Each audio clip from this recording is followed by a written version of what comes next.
पण फार मोठ्या अपेक्षेनं या तालुक्यामध्ये जे काही तालुक्याचे शिक्षण महर्षी आहेत आदरणीय दादासाहेबांनी शाळा उघडल्या. त्या शाळा कोणासाठी उघडल्या? तालुक्यातील गोरगरीब जनतेचे, शेतकऱ्यांचे, शेतमजुरांचे मुलांनी शिक्षण घ्यावं. प्रत्येक सरकारच्या गावाच्या ठिकाणी शाळा उघडण्यात आल्या आणि सर्वात जुनी शाळा आहे जय भवानी. आपल्या गावातला आपल्यापैकी बऱ्याचशा लोकांचं शिक्षणाचे एवढं झालं असेल. काही आपल्या बाजूला श्रद्धेय शाळा आहे. आपल्या गावामध्ये सुद्धा मला वाटतं 7वी वाटीपर्यंत शाळा आहे. प्रत्येक गावात जिल्हा परिषद शाळा आहे. आता अलीकडच्या काळात प्रत्येक गावात इंग्लिश स्कूल हे सुद्धा सुरू झालेलं आहे. आपल्या गावात कदाचित नसेल, आपल्या बाजूला मला वाटतं श्रीदेवीला आहे. प्रत्येक गावात जवळपास इंग्लिश स्कूल आहे. कुठे वाडी वस्ती तांड्यावर सुद्धा आता इंग्लिश स्कूल सुरू झाले. आणि पहिलाच मुद्दा काढला आपल्या गावकऱ्यांनी, इंग्लिश स्कूलकडे विद्यार्थी जाऊ नयेत यासाठी तुम्ही काहीतरी उपाययोजना करा. जाण्यापूर्वी मला एक सांगायचंय, आम्ही कुठल्या शाळेला किंवा कुठल्या शाळेतील शिक्षकांना आम्ही नाव ठेवत नाही. ते आमचे बहुमंती आहे शिक्षक म्हणजे. फक्त आम्ही काय चांगलं करतो हे आम्ही पालकापर्यंत पोहोचविण्याचा प्रयत्न करतो. आम्ही सांगण्यापेक्षा आपल्या गावातील शाळेत असणाऱ्या मुली मुलं आपल्याला सांगत असतील काय चांगलंय, काय वाईट शाळेमध्ये, काय आम्ही चांगलं शिकवतो, काय चांगलं शिकवत नाही. आणि फक्त आमचा एकच उद्देश आहे, आपण प्रत्येक महिन्याला 1000-1200 रुपये देऊन आपली मुलं शाळेमध्ये पाठवतात. प्रत्येक आई वडिलांची एकच अपेक्षा असते की आपल्या मुलांना मुलींना काहीतरी आलं पाहिजे. आपल्यावर जी वेळ आहे ती आपल्या पाल्यावरती वेळ येऊ नये, ही प्रत्येक पालकांची अपेक्षा असणं साहजिक आहे आणि असायलाच पाहिजे. म्हणून तुम्ही त्या ठिकाणी पहा, जसं सांगितलं दीपक शिंदे की या मार्गापासून गावाचा आपल्या जयभवानी शाळेवर फार प्रेम आहे. साधारणतः मला वाटतं 1-2 गाड्या भरून तर विद्यार्थी येतात. 11 सुद्धा विद्यार्थी भरपूर आहे. पण विद्यार्थी आमच्याकडे येतात, आपल्याकडे जायची गरज नाही असं नाही. की त्या गावातील पालकांसोबत आपली कुठतरी चर्चा झाली पाहिजे, संवाद झाला पाहिजे. आता तुम्ही सर्वजण पालक काही शाळेत येऊ शकत नाही. ज्यांच्या फक्त मुली आहेत, ज्यांचे मुलं आहेत, त्यामुळे त्यांना बोलावले तर ते फक्त त्यांचे पालक सोबत येतील. पण बाकी सर्वसामान्य गावातील नागरिक शाळेपर्यंत येत नाही. म्हणून आम्ही तुम्हाला संवाद साधण्यासाठी आम्ही प्रत्येक गावात जातो. आता खांडवीचे फक्त आमच्याकडे 4च मुलं होते. 4 असो, 3 असो, 2 असो, 4 गावचे विद्यार्थी जे भवानी शाळेमध्ये शिकतात. 3 वर्षापूर्वीपासून आम्ही हा उपक्रम हाती घेतलाय की ज्या त्या गावात जाऊन 10वीच्या गुणवंत विद्यार्थी जे आहेत, 10वीला जे उत्तीर्ण झालेले विद्यार्थी आहेत, त्यांच्याच गावातील नागरिकांसमोर, त्यांच्याच गावातील गावकऱ्यांच्या हस्ते त्या मुलांचा मुलींचा सन्मान झाला पाहिजे. तर यावर्षी निकाल लवकर लागलाय आणि 11वी ऑनलाईन प्रोसेस सुरू झाली. पण आम्ही यापूर्वी याला 2-3 गावं केले. उमरवाडी, सावरगाव. सावरगावच्या 2 मुलगी पहिली आली, तिसरीच मुलगी दुसरी आली. मालवणची आणखी 1 मुलगी दुसरी आली आणि तिसरी आपल्या गावातील राजनंदिनी राऊत आहे. पण पहिल्या वर्षात शाळेतून शुभांगी ढाकणे नावाची मुलगी जी सावरगावची आहे ती पहिली. जाधवर साक्षी संजय नावाची मुलगी सावरगावची ती दुसरी आली. वाघमारे श्रावणी विनोद म्हणून मालवणची आहे ती तिसरी आली, हे दुसरीच. आणि तिसरी राजनंदिनी राऊत. हे तुम्हाला सांगायचा उद्देश हा, गेल्या वर्षी आमच्या शाळेमध्ये 10वीच्या 4 तुकड्या आहेत. त्या तुकड्यामध्ये 283 विद्यार्थी शिकत होते. 283 फक्त 2 विद्यार्थी नापास झाले. 281 विद्यार्थी उत्तीर्ण झाले. त्याच्यापैकी 45 विद्यार्थ्यांना 90% पुढे मार्क आहे. 90% जास्त घेणारे विद्यार्थी 45 झाले आणि 75% पेक्षा जास्त घेणारे विद्यार्थी 209 आहेत.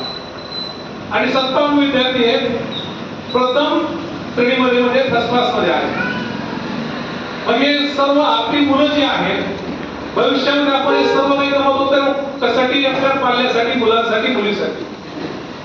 म्हणून मी सांगितल्याप्रमाणे आपल्यावर जी वेळ आहे, आपल्या प्रत्येकाला वाटतं की आपल्या मुलावर मुलीवर ही वेळ येऊ नये, त्यांनी शिकावं, स्वतःच्या पायावर उभा राहावं, पुन्हा पण तुम्ही शाळेमध्ये पाठवतात. आणि आपली खरोखर संपत्ती तीच आहे. आपले मुलं जे आहेत जरी शिक्षण घेऊन नोकरीला लागले नाही, एखादा उद्योग व्यवसाय करतील, उद्योग व्यवसाय करतील किंवा त्या ठिकाणी कुठलाही शेती व्यवसाय चांगल्या प्रकारे करावा. म्हणून जे आहे आदरणीय भैया साहेबांचे चिरंजीव आपल्या सर्वांना सुपरिचित आहेत, मार्गदर्शी रणवीर काका पंडित. परदेशामध्ये त्यांनी खेळाची डिग्री घेतली, खेळामध्ये पीएचडी केली आणि तिथून आल्यानंतर त्यांना असं वाटलं की माझ्या तालुक्यातील माझ्या संस्थेच्या शाळेतील एखादा विद्यार्थी का होईना की जे अभ्यासामध्ये हुशार नाही पण त्यांना खेळामध्ये त्यांना पुढे जाता यावं म्हणून क्रीडा महोत्सव 3 वर्षापूर्वी सुरू केलेला आहे. एवढंच नाही की एका विद्यार्थी ऑलिम्पियाडमध्ये जावा आणि तो गेलाय. महाराष्ट्राच्या टीमचं नेतृत्व करतोय, फुटबॉलच्या टीमचं अजय राठोड म्हणून, शिवशाखा नोटीस स्कूलचा विद्यार्थी. त्या ठिकाणी एक शिपाई आहे राठोड म्हणून आणि त्यांचा मुलगा, त्या मुलाला स्वतः रणवीर काका दररोज बरोबर शिकवायचे, त्या मुलासोबत ते खेळायचे आणि त्या मुलासोबत खेळत असताना त्या मुलाचं सिलेक्शन होत होत तो आता महाराष्ट्राच्या टीम मध्ये आहे. तो पुणे येथील बालेवाडीमध्ये त्या ठिकाणी सध्या ते खेळतोय. अशा पद्धतीने आपल्या तालुक्यातील संस्थेतील एखादा विद्यार्थी मुलगा मुलगी जे आहे हे राज्यस्तरापर्यंत किंवा ऑलिम्पियाडमध्ये जावेत ही त्यांची मनोमनी इच्छा आहे. आपल्या गावात खांडवी आहे, या मुलांना माहित आहे. तागड ज्योती तागड नावाची मुलगी आहे, मला वाटतं या वर्षी ती 7वी 8वी असेल आणि ती मुलगी नववीला ती मुलगी यावर्षी राज्यस्तरापर्यंत खो खो खेळण्यासाठी गेली होती. मग अशा जी खेळामध्ये काही आपण नाव कमवावं की ज्यांना खेळाची आवड नाही, शिक्षणाची आवड नाही, अशा सर्व काही विद्यार्थ्यांसाठी दर महिन्याला आमच्याकडे एक सेमिनार होते आणि ते सेमिनारमध्ये पहिल्या महिन्यामध्ये शिक्षक तज्ञाची मुलाखत असते, दुसऱ्या महिन्यामध्ये एखादा कोर्टात वकील व्यवसाय करण्यासाठी तज्ञ वकील किंवा न्यायाधीश तो एक कार्यक्रम होतो. गेल्या वर्षी आम्ही शेती तज्ञ म्हणून ठेवण्याचे रवी दाभाडे त्यांना बोलावलं होतं. अतिशय कमी क्षेत्रामध्ये जास्तीत जास्त उत्पन्न कसं काढता येईल, त्यासाठी शेती कशा पद्धतीने करावी लागते, कारण त्यांची नॅशनल स्तरावर निवड झालेली आहे गेवराईचे रवी दाभाडे म्हणून. मग त्या वकील व्यवसाय करणारे जे आहेत आपल्या सांगलीचे हायकोर्टामध्ये चांगले वकील आहेत, नामवंत सावंत गणेश सावंत सरपंचाचे भाऊ आहेत, त्यांना बोलावलं होतं. म्हणजे दरवर्षी वेगवेगळ्या व्यक्तींना आम्ही या ठिकाणी शाळेमध्ये आदरणीय काकांच्या मार्गदर्शनाखाली आम्ही बोलावतो. मग आपल्या मुलांना मुलं माहिती होतात तर नाही सेमिनार, हे दरवर्षी आम्ही राबवतो की शेती व्यवसायामध्ये जायचं असेल, शेती व्यवसाय करायचा असेल, उद्योग व्यवसाय करायचा असेल, एखादा उद्योजक की ज्यांनी शून्यातून आपलं विश्व निर्माण केलंय अशा एका उद्योजकाला सुद्धा त्याची मुलाखत घेतली जाते. एवढंच नाही, काही आपल्यापैकी हे विद्यार्थी जे आहेत भविष्यामध्ये चांगले वक्ते व्हावेत म्हणून वादविवाद स्पर्धा असतात, वक्तृत्व स्पर्धा असतात, प्रश्न मंजुषा असतात. जसं आपण टीव्हीवर पाहतो ना, कोण बनेगा करोडपती, त्याच्याकडे मालिका असतात. मग या अशा अनेक विविध उपक्रम हे शाळेमध्ये राबविले जातात आणि त्यामध्ये मला वाटतं गेल्या वर्षी आपल्याला 10वी सोपी नावाची मुलगी वक्तृत्व स्पर्धेमध्ये त्याचा नंबर आला होता आपल्याच गावची. माझ्या दरवर्षी फक्त गडीची शाळा आहे म्हणजे गडीचेच विद्यार्थी पहिले येतात असं नाही. जे विद्यार्थी परिश्रम घेतात, जे अभ्यास करतात, वर्षभर मेहनत घेतात, असे विद्यार्थी आपल्या गावाचं कुटुंबाचं नाव लौकिक करतात. आम्ही त्यांना फक्त आमची टीम जी आहे आम्ही त्यांना मार्ग दाखवण्याचं काम करतो, शिकवण्याचं काम करतो. शिकवत असताना आमच्याकडून काही चुका होत असतील, आम्ही त्यांना काही कमी प्रमाणात देत असो तर आम्ही काय केलं पाहिजे या मुख्य हेतू घेऊन आम्ही तुमच्या समोर आलो आहोत. आणखी काय सुधारणा केल्या पाहिजे, जसं इंग्लिश स्कूलचं सांगितलं, इंग्लिश स्कूलचं इंग्लिश भाषा ही प्रत्येकाला आली पाहिजे, सर्वांना आली पाहिजे. आंतरराष्ट्रीय भाषेत जसं आपली मातृभाषा मराठी आहे, हिंदी आपली राष्ट्रभाषा आहे आणि इंग्रजी आंतरराष्ट्रीय भाषा आहे. म्हणजे जागतिक लेवलला कुठं जायचं असेल तर त्या ठिकाणी आपली इंग्रजी बोलता आली पाहिजे. प्रत्येक विद्यार्थ्याला इंग्रजी आलीच पाहिजे. आम्ही त्याबद्दल दुमत नाही, शाळा, जिल्हा परिषद शाळा आणि आमच्या खाजगी अनुदानित शाळा, या शाळेमध्ये शिक्षक भरती करत असताना काही अटी आहेत. तिथं डीएड बिल असेल तरच घेतलं जातं. इंग्रजी शाळेत मी जाऊन पहा त्यांची शैक्षणिक पात्रता काय, आम्ही नाव ठेवतच म्हणतो.